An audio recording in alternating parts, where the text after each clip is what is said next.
Hello, everybody online. We're just going to get settled in here. Well, we're going to get started, everybody. Ginny, we're going to get started. Linda, Irene, thank you. Sorry. Is that loud in there? You can see the flat screen, right? Yeah. You ready? Hi, everybody. Welcome back to Monday, January 22nd. Everybody had a good week. We've got a pretty packed agenda today as well. There seems to be a lot of stuff to talk about in the first quarter. Do you want to start off with what we were doing just before that? You don't want to do open house, right? I think we just continue from the meeting that we had earlier today, because today we had another session with Chris Leader. So we'll do a bit of a summary on that. Okay.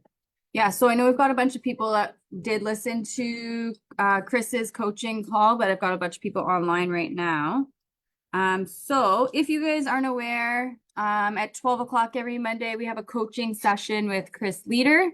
He changes the topic every week. He does give action items as well. So we just thought it's a nice way to start the week. So if you're online and you want to attend these coaching sessions, they are only in person, unfortunately, because it is a paid portal.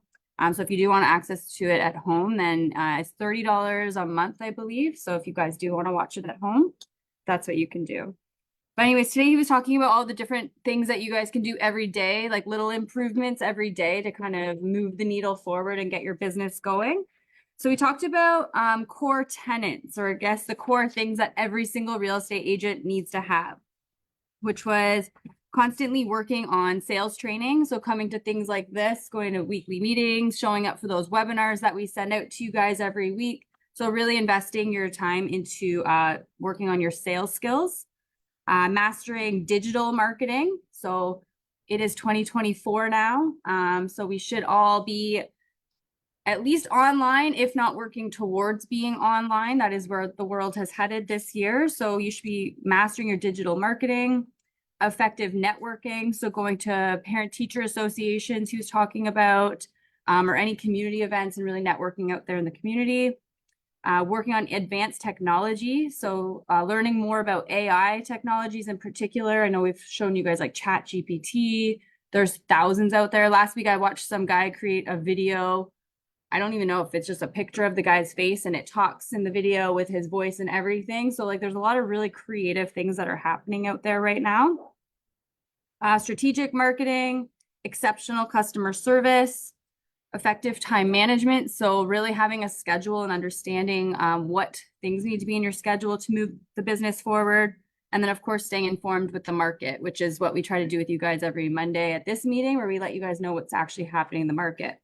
So if of those things that I just listed off, he was saying, if you are questioning any of those things, maybe it is the digital marketing, the online stuff, you need to work on those this year. So these are the core things that every real estate agent should have. And if you find that you're weak in any of those, then it may be something that you want to work on this year.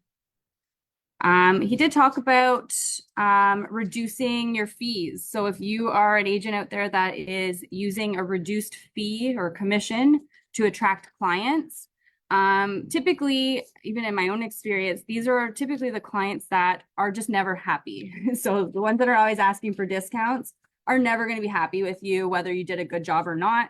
You don't have enough money to give the services that you want. They just, you're not in it. They're usually the pickiest clients of all. They're just always unhappy. So work on this year on not reducing your fees and trying to find those clients that do want to pay you full. And typically the clients that do pay you full commission are usually the happiest ones because, well, they get all the services that you can afford and you're happier, they're happier. And at the end, they're able to hopefully refer you some more clients from their friends and family. So don't always think that reducing your commission is going to make that client happy to have you. So it's okay to turn down certain clients if they don't want to pay you. And I know I'm getting some faces right now. Jamon's giving me one right now about reduced commission. And it's up to you guys. This is your business, but this is some advice from some of the coaches out there is just try to work on some sales skills on how we cannot reduce our commissions to have happier clients. And he was talking about how typically those guys that you reduce your commission for, they may be unhappy, but maybe they were happy. And then they end up telling all their friends, like Bob over here does it for 1%, and all of a sudden you become the 1% agent, and it's really hard to get out of that hole once you've started there. It's all about the quality of the client experience. Got to keep up with change, AI and technology to improve their client experience. So anything that you think can help improve that experience through technology, you should explore those options. We need to have a good attitude about change. I really liked when he said that. We have a lot of changes this year. Of course, we've got Realm coming up. You just have Tressa rules.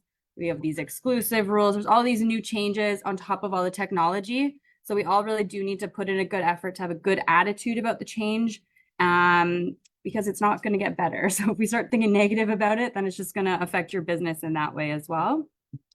If you're having a hard time figuring out where to focus, he recommended coming up with a checklist of 3 different items.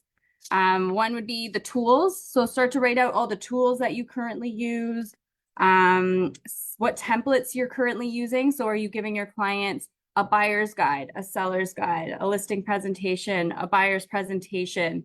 Are you giving out checklists when your clients buy a home and saying, okay, here's the next steps on what you need to do, like changing your utilities and all of that? So start to figure out what templates you already have and what booklets you already have, and also the technology that you're currently using. Then go back to that list and let's review the list on what can we improve.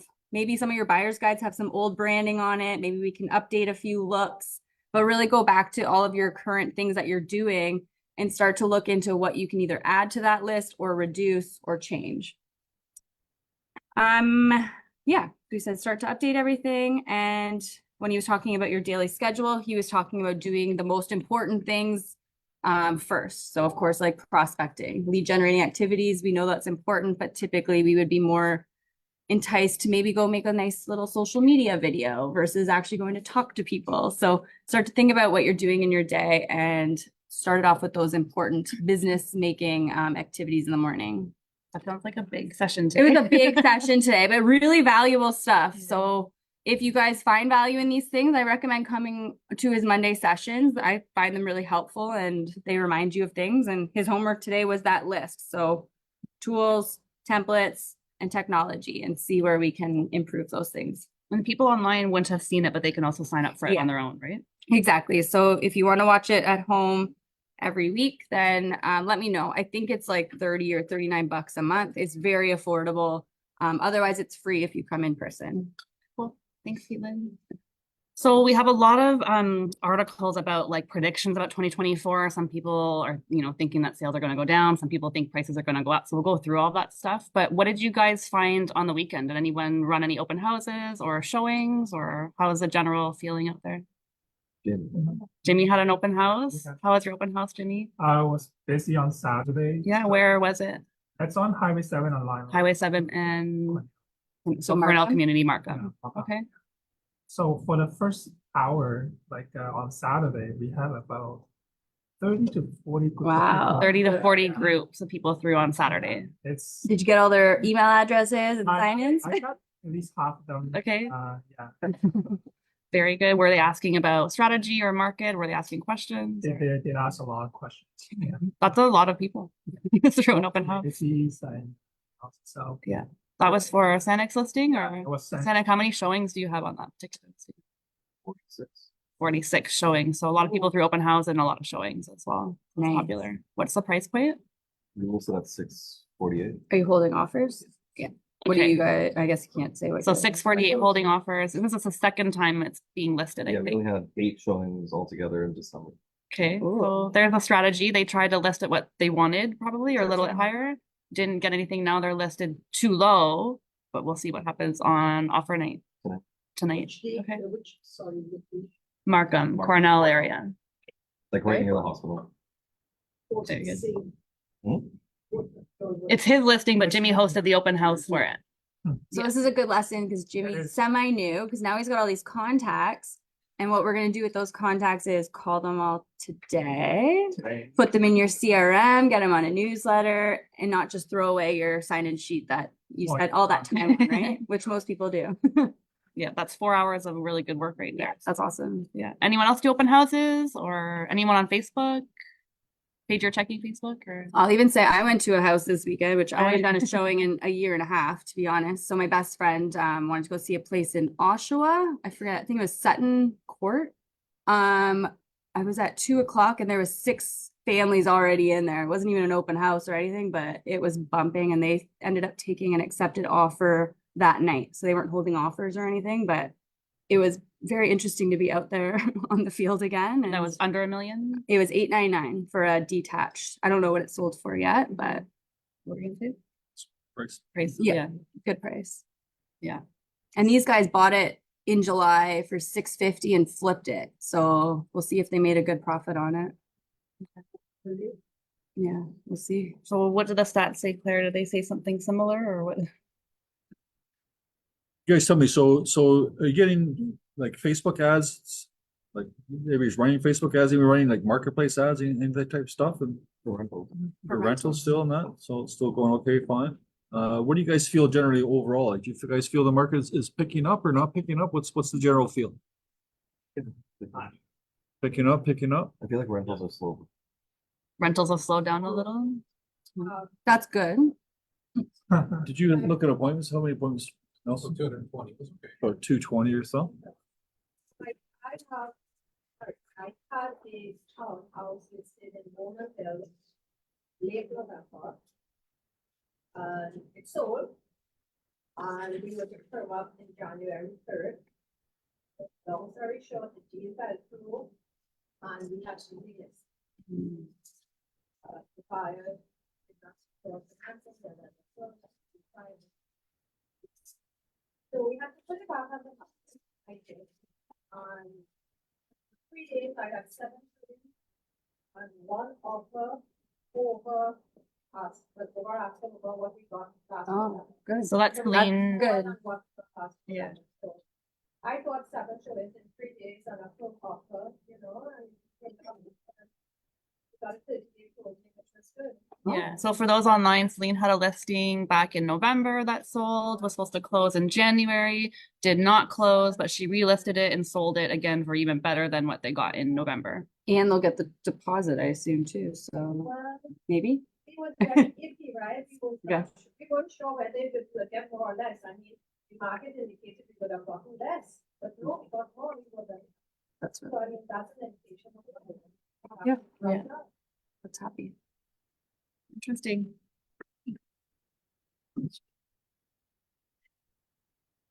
Stats? Yeah. Okay, all right, so the stats, okay, so before I start stats here, looking at something on Facebook or an Instagram that Katelyn posted, I guess, and I thought was kind of funny. I posted? Somebody posted, it says that your password is weak. Anybody get that? Your password is weak, and the answer is, well, so's my memory. So Keep it. so leave it as it is. Yeah. Everybody knows Yeah. that now. Did you sign up for your OWRP? Anybody sign up for that? The Ontario Wellness. Yep, you have everybody to sign up for enroll in that? it. And then when you create a web page, I thought I had all the answers. I created a password that had eight letters and a capital, a number, and an exclamation mark there, and then it's punched it all in there. And I say, no, it has to be 12.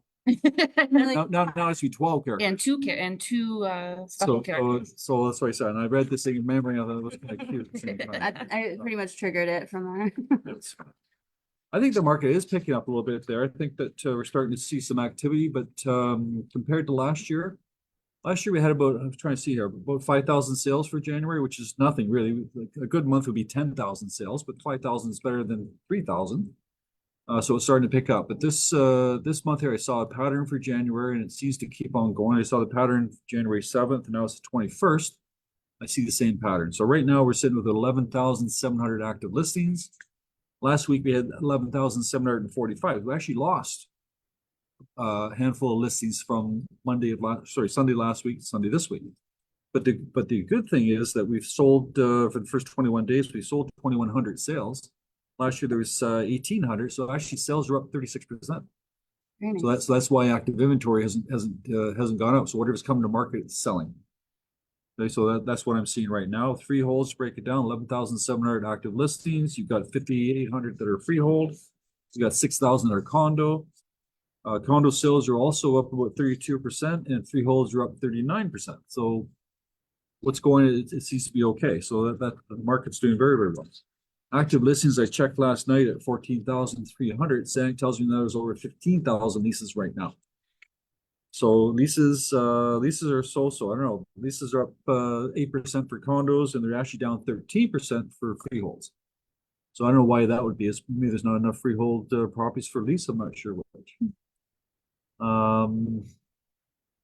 Yeah, so the market seems to be okay. Sorry? I don't know what prices. I don't care about prices. So, talking about units here, and units are most important for us. So that's the market seems to be okay. That's what I like. So that's fine. Just a couple of things going back on the rental. I don't know if you're gonna talk about this or not. Go for it. But, okay, so you've got tenants down, sorry, you've got landlords downtown around Ryerson and so on and so forth. I'm not sure if these guys be affected, but the government came in this morning and said they're gonna put a 2-year ban on international students. They're gonna cap it at a 35% drop. So that means that for 2 years now, they're gonna knock the number of students that they've been allowing down by 35%, and they're gonna keep that ban for 2 years. And only students, not people with work permits, actual These are targeting students, international students. which is interesting because I have stats for later that show it's mostly work permit holders for immigration, not students. Yeah. So they're targeting a smaller population. You're giving the visa instead of, one time. I'm sorry, what's that again? Five-year visas, like Oh, work 5-year visas. visa or work visas. Okay, good. All right. So I'm not sure. I know that international students, they got a bit of a bad rap lately. Like, so a bunch of them got caught up doing food banks in Brampton, so they had to kick them out of there. And then some, they're concerned that they're taking up a lot of rental units, but I'm not sure if that's true or not. But if you got the landlords downtown, you might want to look and see what's going on. If somebody want to renew their leases, it's okay to jack rents up, but sometimes a lease, a current tenant sometimes better than a future tenant. Something to think about. Good. And I got some broker records. There you go. We had a request from Facebook to show our faces, but the awkward part is like now you see us twice. So I don't really know what's better. Facebook can let us know if they'd rather see duplicates, or I thought a nice screen of the date, but we can play around and see. So. Okay. Better for people online. Sorry for the people here that see us duplicated.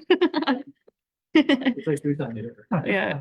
We have lots of opinions from tons of people. We have opinions from a brokerage. We have opinions from TD, from RBC, from Korea. So we'll see if they all agree or what they're saying. But a particular brokerage did a bigger study. This is from Urban 411. So this is like an email that I get every month. So you guys can sign up for it too. And they give you sort of like a weekly 411 of what's happening in the Canadian real estate market. So not just in Ontario, but all of Canada.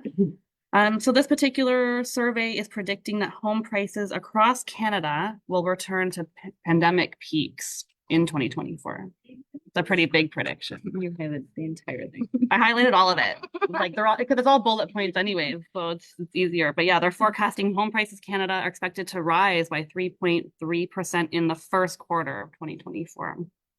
We don't want that to happen, but that's what somebody's predicting. The single family home prices are projected to rise 6% in the fourth quarter, so later on in 2024, and will reach 879,000, while condominium prices are expected to rise even 5%. So they're also expecting condos will increase a little bit too. Calgary is expected to experience the largest price gains in 2024, and they're expected to grow by 8%. So they're still a province right now that are still growing while we're not. So that's a little bit interesting. Why does this matter? The sustained shortage of supply in Calgary has prevented home prices from declining like in other cities across Canada. So Canadians are recognizing the end of the ultra low interest rate era, getting more comfortable, and that by the end of 2024, home prices will have essentially returned to the pandemic peak levels of what we saw in the first quarter of 2022. It's kind of scary if we see that. It's just forecasting. This is just people's speculation based on what they've seen in the market. What else? So home price index expected to, well, this decline. So they're anticipating price increases, but we keep seeing the home price index decreasing. So it's kind of interesting. We already know that new listings decreased by 5% from November to December. We're seeing that right now. Even Claire stats almost show that. So it's interesting. They're also saying we're caught in a population trap. So in Canada, we had over 1.25 million immigrate over the last 12 months. Economists suggest that we shouldn't exceed between 300 and 500,000. So we've definitely exceeded that already. What a population trap is, it occurs when living standards cannot improve due to rapid population growth, requiring all savings to maintain the capital to labor ratio. So it's interesting. This is what I mentioned earlier. So they have a breakdown of the population growth of that 1.25 million, like where do these people come from? 43% were work permit holders. So that's what a bull you were saying, people are getting 5-year visas now. Permanent immigration, 36%. So that combined is almost all of the immigration that we're seeing. But study permit holders, so students, is only about 9%. So it's mostly work permits that we're allowing, not necessarily all students. And then there's other categories as well. So we might lack the infrastructure to absorb all this population growth. We definitely don't have enough housing for sure. We've seen really small marginal increases of new housings. Most of it is condos, which is not what people are looking for right now anyways. What we've seen in the rental, like when we were dealing with work permits, I've seen accountants, teachers, like kind of skilled people that are coming. Trade. Trades, are trades coming? I don't know. What are you guys seeing? Are you guys doing any tenants with work permits? And can you see like what career they're coming on? Morale, have you seen anything for work permit wise or refugees? Yeah, that's just for visiting. So not a work visa, like a tourist visa? Oh. I guess you could visit for 5 years. What would you do? Just visiting. Let's go on welfare. Go to the state tower. Yeah, going on welfare, right? Like, what do you do? That's interesting. None of this is surprising, but we know construction costs have surged by 40%. So that's also contributing to our cost of trying to be able to build new housing. So it's increased 40% all the way from 2020 to 2023. And there's a lot of COVID supply chain disruption. So we're still experiencing some of that. The construction costs for single family and multifamily homes in Canada have climbed 51%. So it's no wonder why we're seeing people not being able to fulfill their building requirements of those that sold pre-construction, and buyers are seeing $300 a square foot. What would you see? 400. I don't know, Sandy, what are you telling your people that are renovating right now? Mhm. 300 per square foot still for renovation? I think so 400. 400. I don't think renovation costs are gonna drop anytime soon. No, so to go up. Yeah, so they're just saying too, builders have to get prepared for those new construction costs, and they're going to see it be reflected in the pricing for what your buyers will try to get pre-con for. This is an opinion by TD Bank. So the headline is, it's happening again, promise of rate relief to spark spring housing market. So the presumed timing of rate cuts, which we're hoping to see end of January, I guess that'll be next week, help boost home sales.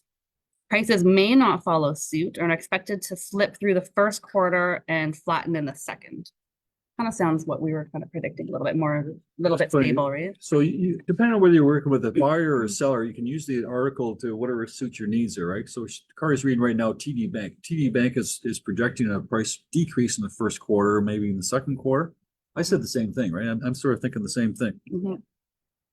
The next article she read will say the exact opposite. So, Well, I so, just- so, yeah, we you- read one. so the idea is that you use the article that suits this particular situation, because everybody's guessing anyways. Nobody, Yeah. all they're doing is selling newspapers, right? Yeah. So they're just guessing, right? So. Common sense, the interest rates are not gotten down, so it's not gonna affect much. Yeah, but so far it's the real estate brokerage who's anticipating high prices and the banks that are anticipating not, right? We don't want prices to increase. RBC, they are saying Toronto real estate market may have woke up from its slumber as 2023 drew to a close. The trend of higher resale activity will have to persist for several more months before it leads to a rebound in prices.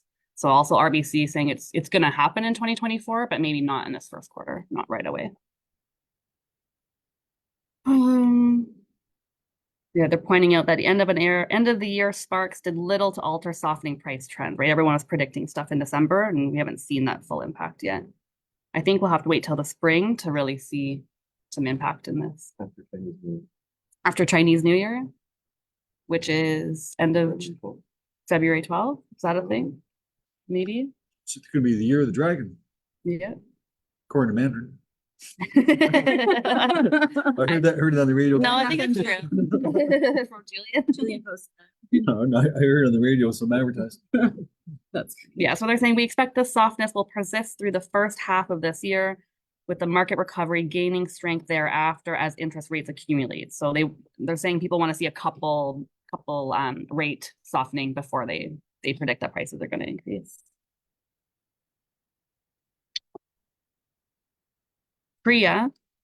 This headline is home sales expected to rebound as rate cuts begin in 2024, but experts urge caution, and they're cautioning on the timing of it. So they agree, they do think that prices are going to increase, but not until later this year. You know, does the brand say, what's your these are all predictions, right? So So mortgages. Yeah. so your headline will be yes. Yeah. Now's a good Yes, time. now's a great It's time. a newspaper. It's a Yeah. You have any comments on this? They're all kind of. This is not a new story. Bankruptcy specialists say they're getting more calls from pre-construction home buyers, a trend that's likely to continue. So do you guys have any buyers that can't close or builders that can't fulfill their duty? Like, are you guys seeing it in your real life or are we just Yeah. seeing it in the media? You're seeing it? $400,000 less on their price value would be. Yeah. And are they just walking away or? One of Yeah. them walked away and he's a realtor. Yeah, he's a Oh. realtor. Yeah. How much did he pay? 400 grand. Whoa. 400 grand's better than $1 million, right? That's Well, he lost his deposit. I'm not sure he lost 400,000. He lost his Yeah. deposit. and if Could they have built it- kind of Yeah, sell it. appraisal came in 400,000. okay. You gonna sell it? So that was an appraisal issue. That's almost a different issue. Not, it's similar, but that's a whole different issue. Yeah. I'm seeing it. I have an assignment at the Keeley, which I've had like all year, and the builder won't allow us to put it on MLS, and it's because they have 19 of their own listings that they're holding back to push out when the market gets better. And we have it priced at like just over what he bought it for, and the comparables I have are people are walking away like $100,000 from what they bought it for. So like we still can't even compete in that market. It's really scary.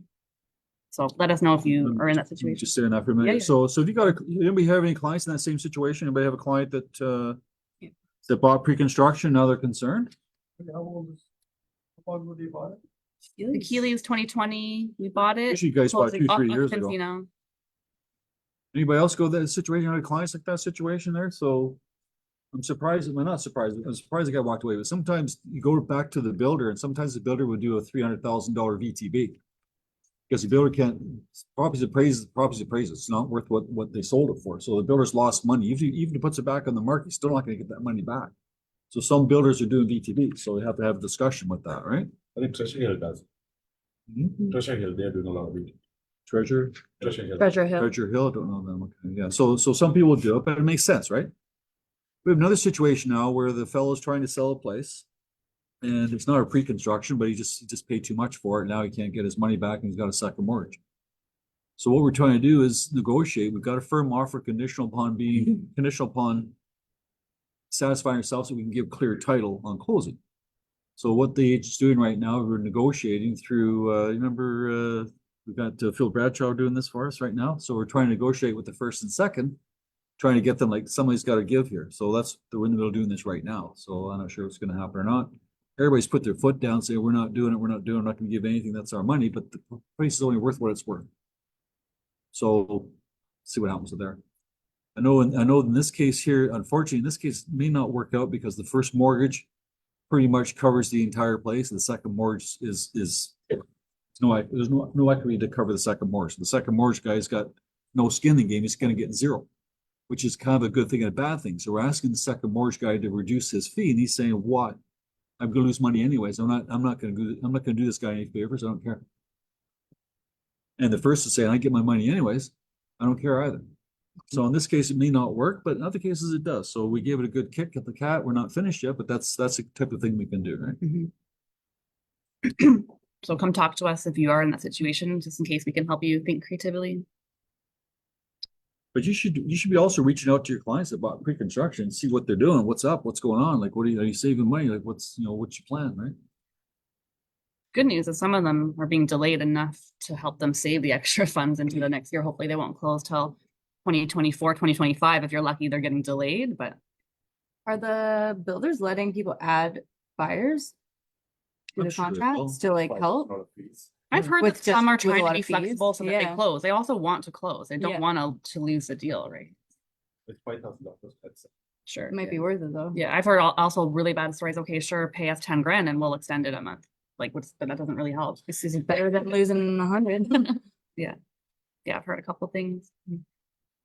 We talked last week about property tax increasing. So we know that sometime this year it's going to increase, and it has a lot of renters worried about what that happens to their rent. If landlords are going to charge them more rent now to compensate for the That would higher be property nice. taxes. We know that anything purchased before November 2018 is under rent control. I think it's 2.5 for 2024. Yeah. And anything built after is not subject to rent control, meaning the landlord could decide to increase the rent, as they see fit. But they're only going to increase it as much as they're going to, try to entice the tenant to stay. If they have a good tenant, they're not going to try to do something crazy where that tenant will leave. They may try to increase it a crazy amount to get the tenant to leave. But most cases, and this is what the article is saying, just because property tax are being increased, most landlords won't, because it's just not worth the hassle. They're appreciative of having a good tenant that's paying rent, and they know that the long-term cost of that property is going to be extended over time. So they're building that cost into their budget. So a lot of landlords are not going to increase. Some probably will, but it's just sort of the cost of business, and hopefully they won't see a lot of increases. What happens if they increase, say, if they want to increase to say $300-400 and the tenant doesn't want to pay, what happens? So the tenant would leave. Basically, they'd have to Would find a they new leave, spot. or would they say- No, not without a fight. No. Nelson, have you seen a lot of that happen where a landlord increases rent like a crazy amount, let's say 400 per month, and the tenant says no? They could leave, yeah. So what if you did this? Or you start going through the process, right? Yeah. You have the right as long as it's built after. As Yeah. long as there's no rent control. And Raul's question is, what happens if they increase the rent, the tenant leaves, and they can't find a new tenant, and they decrease that rent amount? Is that what you're asking, I think, Raul? Could happen. So could the previous tenant go back? I guess it's still more than what they were paying, so. Yeah. Yeah, so that could happen. Any more news, fun stuff before I get into reminders? Anything that I didn't tell a good story that you want to add on? It's okay if you do. Or a little bit. All right, I'll clean it up after. I mean, you can clean it up right now too. All right, I'll get into some reminders. I've been reminding this since the beginning of this year. Your next, I guess, homework item is your Google two-step verification for your Century 21 email domain. You need to do it by February 1st. I've seen some agents turn it on for the sake of like getting off my spreadsheet, but then they like turn it off again, but that doesn't work. You have to keep it on. So it has to stay on. It's not going to be too annoying. You'll get a code every 3 days. Let's say it will start to recognize your common use devices like your cell phone and your desktop. I've had the question of, well, I have somebody like an assistant who needs to get access to my account, so I don't want to do codes. It's going to be annoying. Two options for a situation like that. You can actually create a list of backup codes. So Google right away will give you a list of 4 codes that you could print out or save on your phone. Those codes are only one-time use. Once you use one, it goes away, but you could use that if you're traveling and you don't have data on or something like that. Just print your codes and keep it with you. You can also set up delegate accounts. So you can set somebody up to have a delegate bird's eye view into your account. So we do this here at the office. So I have a view into the Fulton front desk email. I don't need to log into it. I just inherently, by setting it up in the background, I can click through it. So if you have an assistant or something that you want delegate account, it's just called Google Delegate Accounts. If you Google it, it'll come up with instructions. It's quite easy, but I can also show you how to do it as well. If you're unsure if yours is like still on or not, I can let you know. I can look it up. But if you get an email from me today, it's because it's still not turned on. So I'm only emailing people that don't have it turned on. So if you get something, it's because you don't have it turned on. Does anyone not know what we're talking about? For the Google? If not, it's fine, but then we can help you. That's fair. To be honest, after Feb 1st, I'm probably not going to force it. It just means that you're not using your Century 21 email or your website. But just know if you miss a deadline, it's really hard to get that account back active. So Yeah. You do have a website that exists online right now. There may be people trying to reach out to you through Century 21 email. So I wouldn't let it go, but I'm also not going to force you. What about the logins though? Like if someone wants to go to Google Drive, if you want to do Campus 21 TV, if you want. You won't have Century access to Resource anything. Center, so it's not just your email, it's your login for a lot of Century 21 stuff, which we cannot change into Gmail as your login. So that's why this is important too. Automatically updates, right? Yeah, but you need to, it's the Google domain that services all of those accounts. So that two-step needs to be turned on to be able to have access to everything. So I've talked, some people have approached me already and they said, what's this all about? What's this all about? I don't want to touch it. I'm afraid of blowing up my computer. It will not blow up, we promise. Right.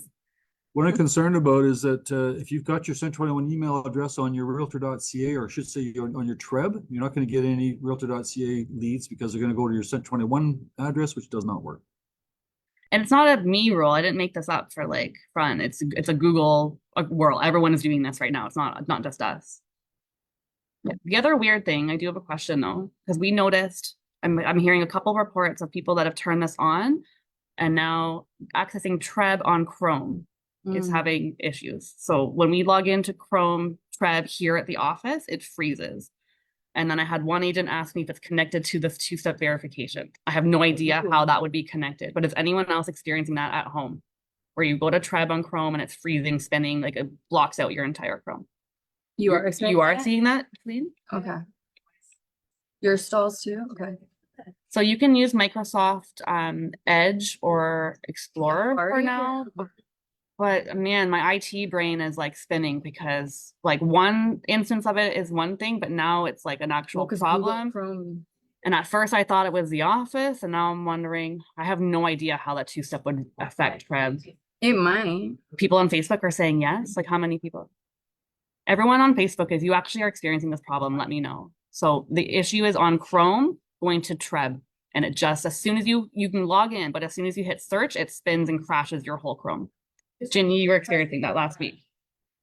You hit refresh and it, Keep pressing refresh and then it eventually comes to a definite stop. so interesting. I have no idea how the two would be connected, but it's interesting. So I'm gonna keep on that. There is a question. One of the agents is not able to log in from her phone since she did the two-step login. Is that because it's going somewhere else? No, depending, you would have set up your cell phone to receive a code. So it depends on how you Unless set she it sent up. it to the email. No, code always has to be a phone, phone call or a text. It's not going to email you a code. It's always going to be through a phone call, which is, I don't advise doing that if you're traveling. I always advise getting it through a text, but that's why the backup codes are good if you are traveling, because you won't be able to get SMS or That's what mine does. Is that normal? through I'm sure YouTube. I'm set up properly. How do you What? do that? Yassine says that he hasn't done his two-step and it's still freezing. Yeah. And it's still freezing. Still That's actually very That's a helpful to know. helpful thing to know, but okay, so it might not be the two-step. Okay. And is it asking if it's a laptop or a desktop computer? Yassine, is it laptop or desktop? We thought it was a desktop issue last week. I was really convinced it was an office network issue here, but I'm not sure. No, it could be both still. I did chat GPT and asked the question and it told me how to fix it. Yeah, It was well, 14 pages of code. It's like this long. he sent that to me today and I was like, oh, that's gonna be fun. I don't know, just use Edge or Explorer for now. In the meantime, that's what we're doing here at the office. Okay.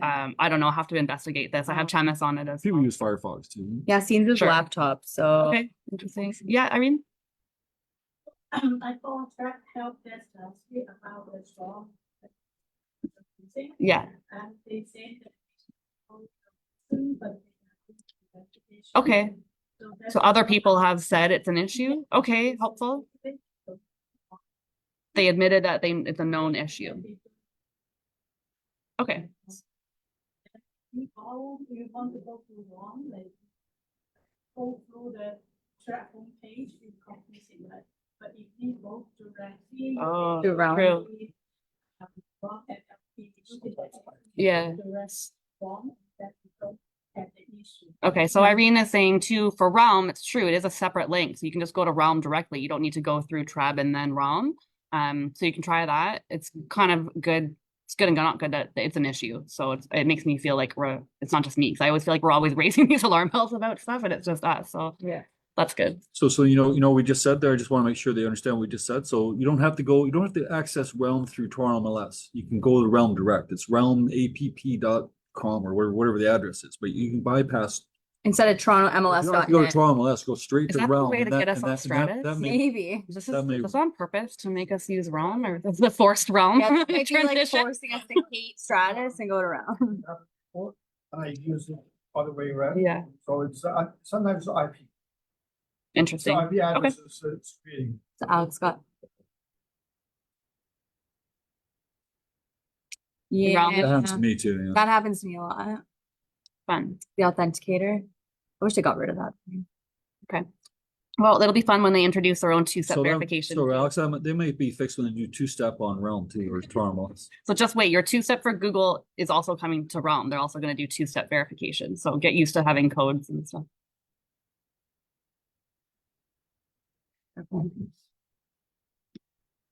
Speaking of Google, it popped up because I was probably Googling it so often that Google, I don't know what's happening to Google lately. We're having tons of issues with like Google business profile. If you're on maps, I've had some people that got suspended.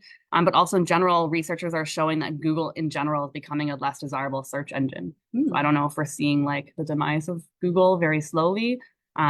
But this group of German researchers just concluded like your search results are just full of people that have done SEO strategies and affiliate marketing, and all that stuff is so overloaded. So even we're talking about SEO and that kind of thing too. And the more websites that have that kind of strategy, the more infiltrated our search engine is getting. It's harder to find what we're looking for.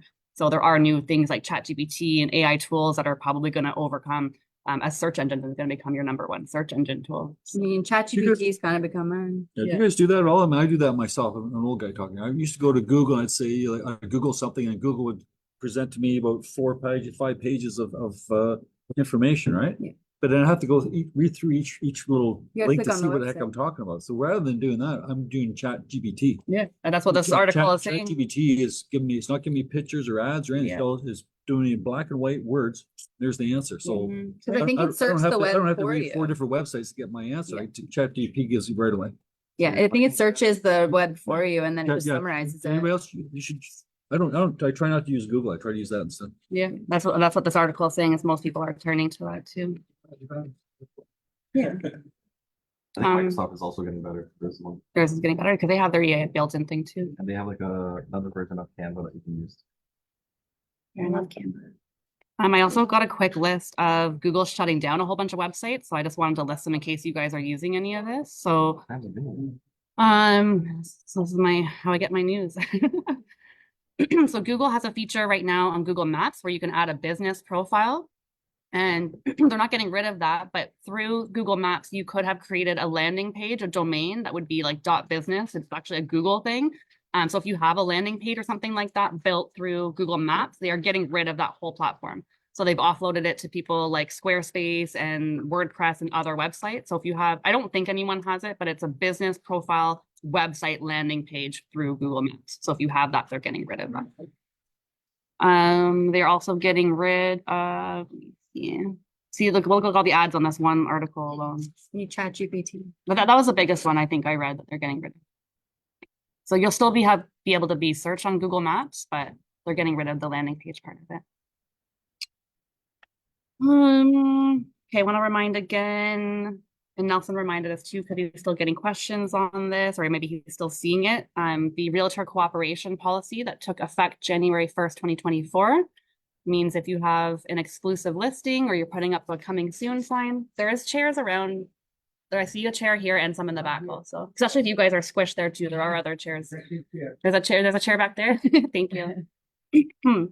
Yeah, if you have an exclusive or coming soon, it has to be advertised on MLS within 3 days. And I would count that first day that you're advertising as your day one. So don't like take it over to like half day the next day. That would be your day one of advertising. So I'm still seeing from other agents, not us, but other people on Instagram that are advertising coming soon, coming to MLS February. That's not going to work. It has to be within 3 days you're putting it on MLS. So really affects the coming soon signs. And I think the social media posts, although the social media posts are only going to get enforced by other agents telling on you. So that's the only person that's going to see that.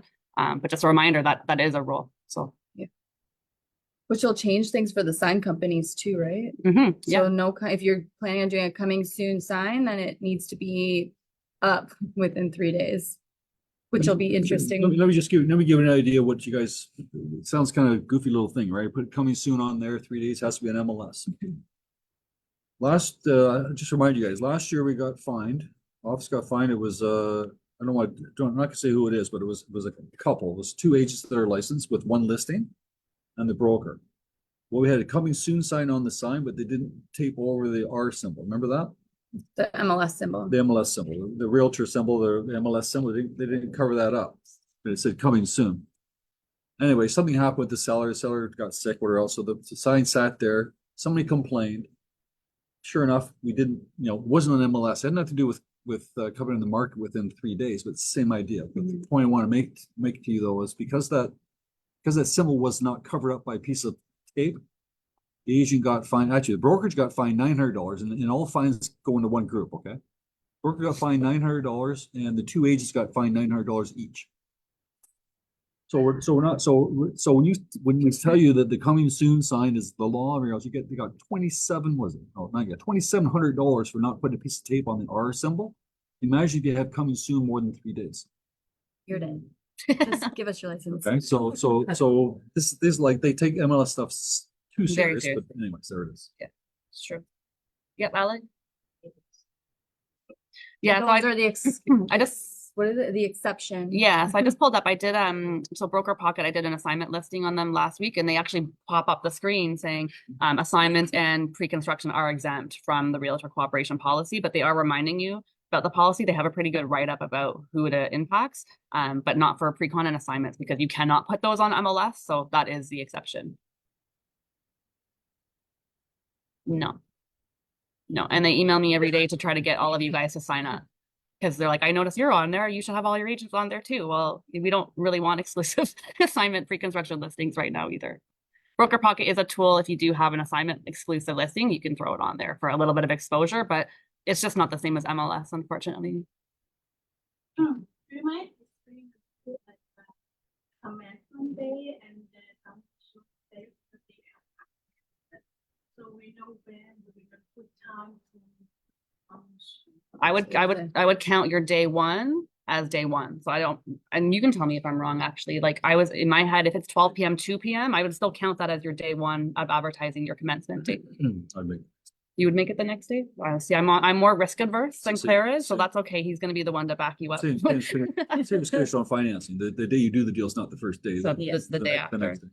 I mean, I would still play it safe. Like, But is it only if you advertise it? It doesn't Yeah. necessarily mean if you have an exclusive, you No, need to no. have it on MLS in 3 days. It's just if you say coming soon or listings coming up, It's a then sign you have or a to post. put it on MLS in 3 Yeah. days. So you can still do exclusive agreements for however long, but just don't promote it anywhere. Can't put a post on. Yeah. yeah, you can promote it internally here with, 460 agents that we have here. You can do that. You can also email 70,000 agents one by one and advertise that way. But you can't do like a mass email campaign. It has to be with us. Should we talk about benefits or do you want to talk about more fun training stuff? I've got a lot of roles and fun stuff. I guess the reminder for ORWP, I'm going to screw that up a lot. I did see some communication that went out last week that if you had an existing corporate benefits contract or program, that in that contract says you cannot have another benefits program, you may be eligible to not sign up for ORWP. I imagine your original contract has to be quite strict. I don't know of anyone who has that, but they did send out a bulletin on that. So if you're looking for a way out, you can check your current benefits contract. Just a reminder of the steps you need to take to enroll. So you would have received an email directly from ORWP to enroll. So you actually have to click on that portal link and go through the process to enroll. It will ask you if you're going to add any codependents, if you want to add dental, if you want to like add the increased packages from the standard packages. And then you add your beneficiary.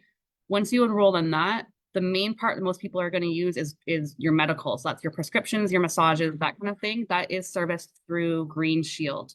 So once you register on your portal, you're going to get another email from Green Shield asking you to enroll on their platform. And they have a desktop platform and an app as well. And that's going to be where you claim like your massages, your prescriptions, your medical kind of stuff. That's going to be most of what you're going to claim. Some vendors will do what they call direct billing, where you give them your Green Shield number, they deal with the billing for you, you just pay the extra 20% or whatever it is. So ask your supplier about that. And if you have questions about particular details, we're really not benefit administrators, although we do know a lot about the program. So you can always start with us and ask us, and I may direct you to there should be a short form for it. And they're like Just your health plan. health plan, or I don't know. And then I did, if you just want to see, I think it's kind of fun. We do get full access to the meditation app called Headspace. So through Green Shield, there's a whole section called meditation and mindfulness, and it will direct you to here to Headspace. You just have to enroll in that, and you get a whole slew of like meditations, where normally this is a paid app. I don't know how much it is per month, probably about $7 to $10 a month normally. But it's a bunch of meditation apps for you that you get with the program. So I encourage you to take a look at that. You also have travel insurance now too. So you'll get a separate card and a separate vendor for the travel part of your insurance. So just there's going to be a lot of websites and codes and things regarding your benefits. So just kind of try to stay organized and keep up with it. Does it come with the same card that you have? I think usually the travel card will be like a printed paper card. It probably won't be a physical card. It's going to be like a little cutout It that looks you like that you a- that you looks print like and a put in your card. wallet, like a It's piece of probably- paper. The Green Shield one I think is an actual hard card. I haven't gotten it yet, but I think it's a card. So they said they're gonna mail a card or something. Yeah, Yeah, it's it's like a little the credit green card field and one. then- Yeah. Digital, we have it. Like, Yeah. You can use your digital if you Yeah. go to the massage therapist or whatever it is. Yeah. No, The travel will be a separate little printout thing because it's going to be a separate vendor. yes, that- Once the first step though is enrolling in the portal, the ORP, and then everything from there triggers. You're going to say something about benefits? Sure. Any questions about benefits? I'm kind of hesitant to ask questions. Like I want to help you, but I also Call her don't. in. Call the guys that started It this. I happen to know a lot because we dealt with benefits in our previous world too. So we do know how they work, but we just don't want to be responsible for it. Yeah. Alex? No. Okay, cool. Moving to tech stuff, and then we're gonna move to Katelyn because she's got a lot of fun stuff. I don't know if I have this on my screen. I probably don't. That's okay. Century 21 just launched a service for you. We get a lot of questions about SEO and how to optimize my Century 21 website and how can I make it better and how can I get more leads to it. So I'm sure Century 21 was also getting those questions. So they launched a service for $121, just one time flat fee, 121 plus tax. They will apparently optimize your Century 21 website. So I signed up for it to test it to see, Good what they price. do. All I did was signed up for it. I filled out a survey about the website and just like things that made us unique and kind of like our selling areas and things like that. And then I think what they're going to do is probably redo the bio. So the bio is the easiest part of your website to edit. You don't have to pay for that service. You can do that right now if you want to increase your SEO on your websites. But keep in mind, like the website is really good, but it's also an exact copy of 120,000 other Century 21 agents' websites. So if you don't change anything on your website, you don't change your bio, you don't move around the tabs, you don't add any special content, you will not show up in search results. Unless someone Googles your name directly. Unless someone Googles your name, but you're still only going to show up on the top page. Like you may not even be in the very first Yeah. search. You really have to like change it. But keep in mind, don't stress about it either, because unless you're strategically driving traffic to your website to get leads, like that can be part of your strategy. But if that's not, that's okay also. But you can also pay Century 21 to $121 to optimize it. And I can let you know how it is if you want to wait for what it looks like. You can wait for me to let you know. But it's a pretty decent service and it's not that expensive. It's really cheap. We've done webinars and things that are quite advanced and quite complicated. So usually when we send out those webinars, people are asking us for somebody to hire. And I think there is a training session on it this week as well. Claire, anything else to add before we kind of go over to like training? So in terms of the market stats, anything that you Nope, you're okay. were okay? Okay, so Caitlin's got a lot of fun training stuff. Is there a particular screen you want me to pop I up? sent you an email, but I don't know. Did you open it? What do you want first? Meetings. So there's a lot happening this week. I sent you guys an email this morning as well. Carly will whip it up. But anyways, you got an email that said next week meetings or this week meetings. So obviously today we did coaching and sales. Tomorrow there's a pre-construction event with Hirsch. I think a bunch of us have gone there. This one is to promote Thompson Towers and just talk about some more incentives for you and your clients. That's happening tomorrow at 10 a.m. in North York, I believe at the Hirsch office. Yep. So if you want, I sent out an email today where you can register. Is anyone going to that that's here? Yeah. I don't get to see the RSVPs. So I Yeah, don't know. you You're have gonna no go? idea. Yes? Okay, I'll be there as Eli's well. going. You Eli's okay? gonna go. Perfect. So if you're new to and you want to go see a pre-construction sales event, you might as well go check it out, see what it's all about. But that's in North York. Caledonia Road, yeah. Yeah, so if you're brand new, it's a really good opportunity to come and kind of see how they do their pitch and how they sell. It's not a new project, so it's a project that they've been selling since last year, but it is a good opportunity for you to meet Hirsch and see the showroom and get some content as well. I think Find they're out just about mostly it. going to be new incentives, so probably not prices, but new incentives. And if you're experienced, it's a good time to show your support. I know we don't have a lot of clients for pre-con right now, but the market does pick back up 2024, you guys are gonna be begging me again for access and I want this particular unit with this floor. The more you come to these events and show up, the better chances we have in a better market to negotiate. So just keep that in mind. I know it's easy to just say, no, it's snowing, I don't have any clients, it's not a new project, I don't want to go, but it does show support for the builder and they're pretty good to us in a good market as well. And then on Wednesday, I'm going to host a webinar myself. It's just going to be on systems training, just how you can really simplify and organize your business this year. So I talked a little bit about it on our five-day course back in September. So I'm just going to do a little bit of a refresher course on really just how, like, step by step, how do you create systems in your business, just lead generation strategies, your CRM, client experience, all that good stuff. So that'll be, I'm hoping it's only going to be a 30 to 45-minute presentation. So that's just webinar only, so not here, but online. So keep an eye out for that link. And then on Thursday, Carly was just talking about the SEO stuff. If you don't want to pay for this service, they're actually going to be showing us how to beef up our website with SEO. So I think they're actually going to show us how to do it. And then if at the end you're like, screw it, I don't want to do that myself, then you can probably pay them the $121. But it's just going to show you how to customize it and then show up. Like if someone Googled Scarborough real estate agent, you would be up there. So it's not just your name. So they're just going to show you in different ways that you can get your website up. And then there's the service there that Carly's talking about. I love how they use McGillivray, by the way. Scott That's like McGillivray. not even a Century 21 No. person. He's like, what's his thing? Scott McGillivray. Yeah. He's like a I guess it's to entice you to like HGTV optimize guy. their website, but they're just showing you the difference of like, okay, there's no picture. That's what your current website. There's no looks cell like. phone. Here's it currently, but the new should have a photo, your cell phone, more information, a nice bio, featured properties. Like they're just going to beef it up a little bit.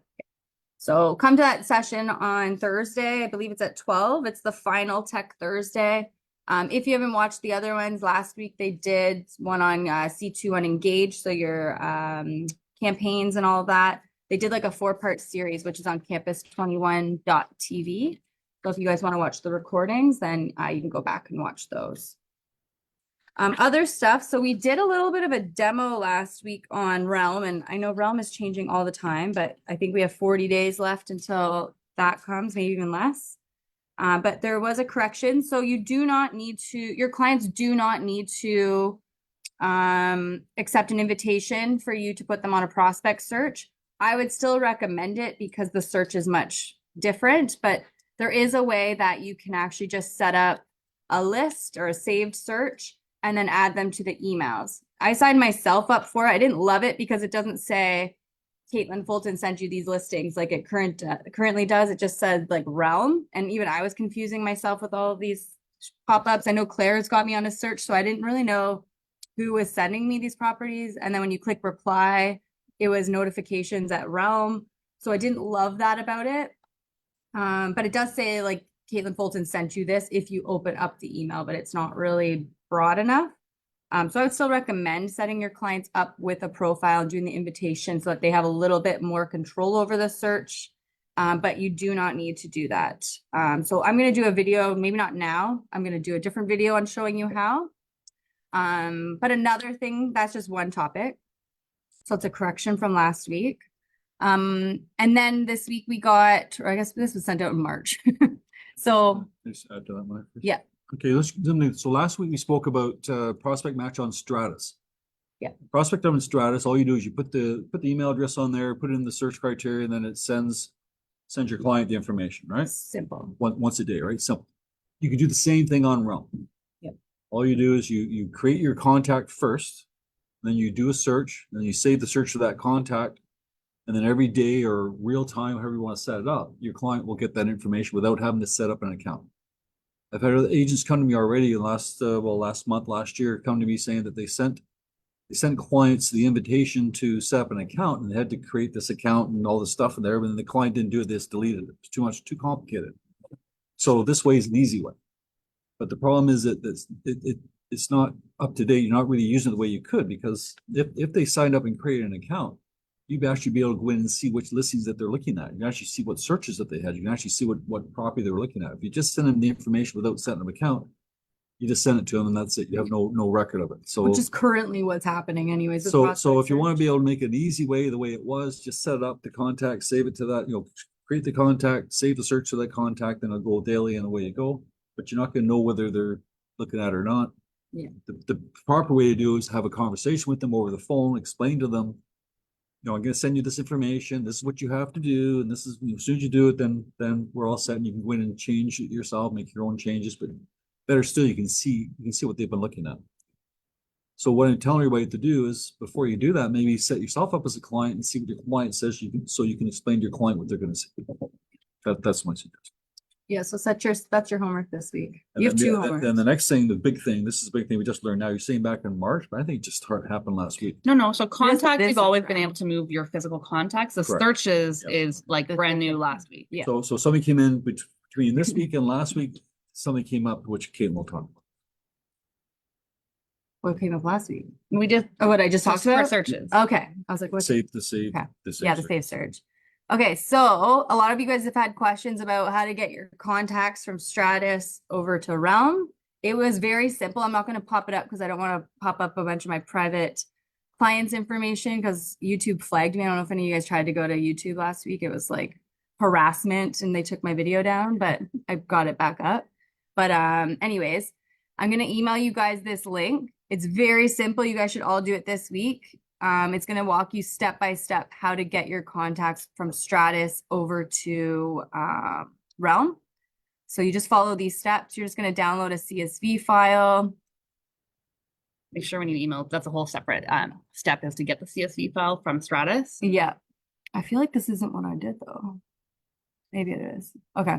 Anyways, download your contacts to a CSV file from Stratus. It's going to show you how to exactly. And then you're going to upload the CSV file. You're going to click open, select your file. So just walk through these step by steps and it's going to put them all onto Realm. And then you can do your, I don't think it like automatically gives them the search. I think it does take over the search. But they don't, it doesn't create a profile or anything for them on their own. They just get uploaded to your contact list. And then just make sure that maybe you're privately inviting them as contacts because they're going to be on there, but that doesn't mean that they have a profile yet, but they will show up there. And then you can do the save searches like Claire was just talking about. Or you can create a full profile for them where they can go in and like and comment and all that kind of stuff. So we'll send this out, but definitely do this obviously before the 40 days is up so that you don't lose all your contacts. They may even just automatically do it the day before just to be nice, but probably let's pretend that they're not. And then are you going to show how to do save search? Will that be a separate email communication? No, I'm not going to do that. I'm going to do that in a separate one because that'll just take another. Okay, so remember you can transfer your contacts over from Stratus to Realm. And then there is also a brand new way as of last week to transfer in your saved searches and prospect searches. It will also import our brokerage searches as well. So I might just go in and delete those today because I think they're all old Actually, searches. those ones were pausing on me actually. I'm gonna When I delete was them. importing the contacts over, we had a couple of saved brokerage searches and it just kind of stayed on spinning. So I got rid of them and then they uploaded So properly. I'll clean it up so it doesn't look confusing when you see it, but you will essentially, when Katelyn sends you the video, you'll see a whole list of your searches and you can hand cherry pick which ones you want to bring over. So you may not want to bring all of them over. I know some agents that have 400 prospect searches because they use it as part of their CMA mailouts. Some people may not have any, so. Just to recap, so you've got your contacts, just names, phone numbers, email addresses. Then you got your saved searches on Stratus. You know the saved searches? No, the prospect searches, sorry. There's two different There's two searches. different kinds. Prospect searches on Stratus. So prospect searches, you got contact lists, prospect searches. So prospect searches you can now export and import to Realm. Yep. So the search will be saved on your saved searches, but it won't be attached to a particular client. You got to go back to the client and attach that search to the client. Start using Realm. Start now. using it. I would just rip off the Band-Aid and click that Realm button today when you sign into Stratus. I might even do it myself. Just click it. I haven't done it yet. We got to do it. It's like Feb. It's coming. Jan 22nd already. Everyone's like, no. Push that button on that Just left push side. it. Like, Push it. Open it. I'm gonna keep my trim lip. that That's doesn't gone. exist. That's dead.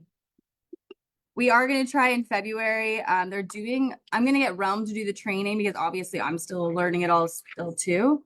But on Mondays and Wednesdays, they have webinars going on. So we'll probably host them here or you guys will have the link to watch them at home as well. Okay, I'm done. Did you talk about weed over this? I'm done.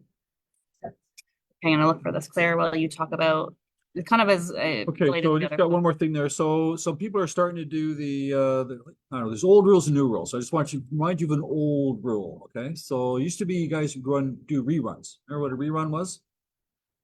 And it used to be that we'd cheat a couple years ago. We'd cheat and we'd change the taxes from $1,000 to $999 to do a rerun. Right? Those things are not allowed anymore, right? So as of last year, actually probably 2 years ago, it's not allowed. So any change that you have on a listing that requires to show up on today's listing or a new listing, it has to be supported by documentation signed by your client with that change. So if you made a price change, you just can't make a price change. It's gotta be an amendment. You can't just change you have to support it by written documents, right? What about remarks? Remarks, as long as it's not a material fact. Okay, so what if you're changing the offer date from Tuesday to Monday? I think that's a material fact that everybody needs to know. So you want to, That's what I meant by the description. right? So you want to show that up, right? But if it's a frivolous change, just to do a rerun because you want to do a rerun, Doesn't work that's anymore. against TREB rules. Reason why I bring this up is that somebody's being brought to task now where they have a particular listing that was rerun or cancel relist and redone about 5-6 times. So now TREB is going after them saying, no, you can't do that. So And it wasn't Trev that caught it. of course, it's never TREB, by the way. It's always agents complaining against agents. So, you know. So okay with that. So you just can't be making changes for the heck of it. They have to be proper Or changes. with And any documentation. change, you have to have documentation. So our person isn't guilty because all they have to do is give me a list of all the changes they made signed by the seller. Yeah. No problem. No problem unless they didn't get it signed. If I'm a listing agent, today's offer rate 6 o'clock, and I change the price of the property at 6:10. Because I dealt with one situation last week. I mean, I was fortunate that we got the deal. Listing was 990, okay, and 4 offers submitted. One of that was my offer. And while the offers were negotiated, they changed the price from 990 to 1,040,000. From the price. by- During the offer? Sorry? During the offer? Yeah. Oh. And what happened is obviously there was pressure on the buyers. I don't know about the other three, but my buyer was under pressure because his thinking was 990, our offer was 960. The moment he saw the offer is 1,049,000, we raised the price up to 999. We got it, but is it allowed? Because Did they there's a lot of pressure. Did they inform you that they're changing the price? Yeah, they told us. That Sure. they already changed. The only thing they're not allowed to change, as far as I can read, is the commission to cooperating broker. Or details pertaining to what a buyer might need to know, like if you changed the measurements or something like that, that a buyer would want to know to make an offer. Like some guys will get registered offers and change the commission from 2.5 to 2, right? That's not allowed. As far as the price goes, I don't see anything wrong with it as long as you got the seller sign the amendment. And then they let you know. It might be a tiny bit different if they didn't tell you. Challenge was, buyer was under a lot of pressure. Oh, no, I don't want to make this separate. So now the new price is 1,050,000. I'm getting it. It's an interesting strategy. Than asking. Mhm. Tricky, but Mhm. But you won? Yeah. There you go. Wait, what did you get it for though? 999. You got a steal. Okay, and then 2 more things, then Kari's gonna finish here with me. TREB dues, by the way, everybody paid the TREB dues almost. We got 1%? No, less than 1, about 0.5%. yeah. 0.5% of agents that I'm aware of did not renew their TREB dues. So if there's 76,000 or 75,000 agents, then probably about 3,000 didn't renew. I'm just guessing. That's Not much at all. I'm surprised. I thought it'd be more. But that's good. Oh, they retired. Well, a lot of retired. Maybe they're happy. I want to remind everybody here, so a lot of people here are going after expired listings, things like that. You guys know you're not allowed to use MLS to identify expired listings. Just put that on record. There it is. You're not allowed to use MLS. Not allowed to use MLS to identify expired listings. And you're not allowed to phone expired people that are on the do not call list. So everybody know the do not call list. It's www.c21fultonphonelist.com, right? I hope you're using that thing because it costs us lots of money. Yep. You made it. It's mostly for us not to go to Rico jail, but Well, no, I mean, okay, so, all right, so somebody almost got here, we got away from it, but the listing agent complained saying that one of our agents went after their listing that says do not list, and they're gonna report it to Rico. And you get 27, what, $2,700 for not putting a sticker on. What do you get paid for do not call list? I don't know. or expired. Or expired, right? I don't know. So there's nothing wrong with door knocking on the street, nothing wrong with going up and down the street and a phone call in the neighborhood, but you just can't identify that expired listing. So so if you're gonna be doing that type of business, you gotta make sure you're phoning that street and have a record of it, or door knocking that street. Or your mailouts are going to the street. You know, you can't send a mail out and say, hey, I noticed your listing expired. Why don't you hire me instead? You might as well just. Right? What did you call that? You said this is. That's illegal. Why did you call him in the first place? Why did you call him in the first place? What's your script? I'm calling this. That's fine, no problem. Oh, I didn't know. List expired. Oh, really? What I happened? had no idea. I have no idea what happened. Then where you go? You get- So I continue that I want the listing, or I said, okay, sorry. Yeah, you just phone the street. I got a buyer for your neighborhood. You think about buying? Oh, my listing just expired. Really? Why is that? And then you get into it, right? You're just not gonna say, hi, I noticed your listing Call me expired. now. And then if push comes to shove, you're gonna have your records of where you phone that street and then what everybody said. You're gonna cover yourself. Just don't go blind. You're serving them up, right? You just go in there and you're serving it up. Just you're guilty soon.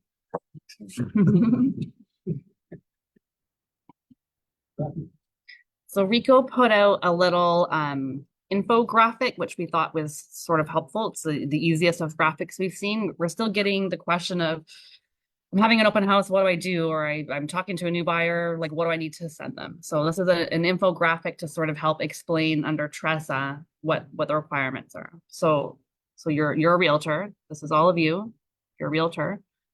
Your first step is to provide a copy of the Rico information guide. So whether they're a prospect or you don't know who they are, you don't know if they're self-representing themselves, you don't know if they want an agent, you don't know that yet. So you've met a person, they have not identified what they are, you're going to give them the Rico information guide. Not only do you have to give it to them, you have to explain it to them.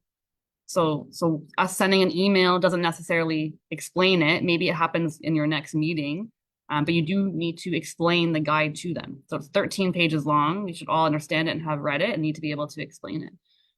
The misconception is that you actually don't need them to sign it, even though there is a signing page. We do recommend you have them sign it because it's your proof that you've given it to them. But your email of you sending it to them is also proof that you've sent it to them. The only qualifier is the explanation is harder to prove. So they're going to identify that you've explained that to them on their working with a realtor. So once you get past these steps, when you do your working with a realtor, they acknowledge that they got the guide and it was explained to them. Once you've provided and explained it, so they're a consumer, they have an option. They can either become a client of yours and become represented, or they can represent themselves. So in that info guide, it's explained the different types of representation, and they're going to identify, yes, I want to be self-repped, or no, I would like you to be my agent. And then let's say they've decided they want to be an agent, they're now a prospective client, we still have to explain the guide before you deliver services to them. So you can't just start helping them out. You need to also further explain the guide before you start taking them out for showing. If they've identified themselves as a self-represented person, you're providing assistance to them. You still need to be able to explain the guide. The main goal is you need to give the guide to every single person that you meet with, and you need to explain it to them. That's true. Most had a situation where he gave the guide, he was in physical, right? You gave the guide and said, no, thank you. I don't need to read that. Yeah, I was at a showing with the online lead, just met them, and then at Email. the end of the showing, gave them the guide, but hey, here you go, you should read this, I can explain to you. Oh, I'm not gonna read that, that's 13 pages. I was like, okay, just take it at least. No, I don't want it. Could you email it to them? No, I mean, that's just. I'd say email would be your best form of like proof that you sent it. Would you agree? Cause you need to have like you need to have like documentation that you sent it, and if you No, physically. they're gave just some her- guy not walking in an open house or something, right? They're nobody. They're not a client or nothing, right? Just nothing. Yeah, so I wouldn't worry about it. If they had turned into But something, eventually, if you're gonna do something, you wanna get the email address and email, and you got a record of it. That's how you do it. But I wouldn't get too hung up on the whole SRP, like. Yeah. Some agent, a couple weeks ago said, I don't wanna show my client, cause I wanna give them any ideas that that they have an option to be a self-represented person, But then it's, yeah, it's true. right? Like, a lot of clients don't know that's an option. Yeah, it comes for the sellers, you're telling them, okay, you could be self-represented, you could be, like, Yeah. just sell it by yourself. Yeah, well, the good thing about the guide is it kind of does scare people from wanting to self-represent themselves. It kind of overwhelms them a little bit with all the tasks. Yeah, you have to have a bit of a script too, right? I mean, the Mike Ferry script on commission cutting, right? So this guy says to you, I want to be an SRP. Great. Well, the answer is gonna be no. Any other question? Good luck. What are the reasons that they call You don't say They no, need right? to. Yeah. What is the reason they call you? They want to list with you. Mhm. And you explain to them, listen, this is for someone of the losers, who they want to be Yeah. self. They don't Yeah. want to self-rep. if you do get into that situation though, we just had one on the weekend it was a for sale by owner. It's not a mere posting, it's just a literally for sale by owner. It's a lot of paperwork required. So I won't go through it right now, but just let us know if you get into that situation so we can help you. You can follow the flow chart. It has everything there. But it's complicated. So let us know for your particular situation so we can help you. Anything else? Okay, so I'll close it off. Then you have anything else before I close? So I have a poll for you guys. I know house sales are down, but there is an industry in Canada that's surged over the past 4 years. Can anyone guess what Canadians might be loving right now? Hmm. And how much have we spent on cannabis since 2018? A million of. $16 billion has been spent on cannabis sales in Canada since 2018, since we legalized it. $16 billion. Wow. We are not buying houses, but they're They are consuming- stoned. They are stoned out there. consuming other things. Probably more liquor. Friend? No. I think we're done. Any listings anyone wants to talk about? I think we're getting anxious. Our ADHD is kicking in. Okay, have a great week. We'll see you later.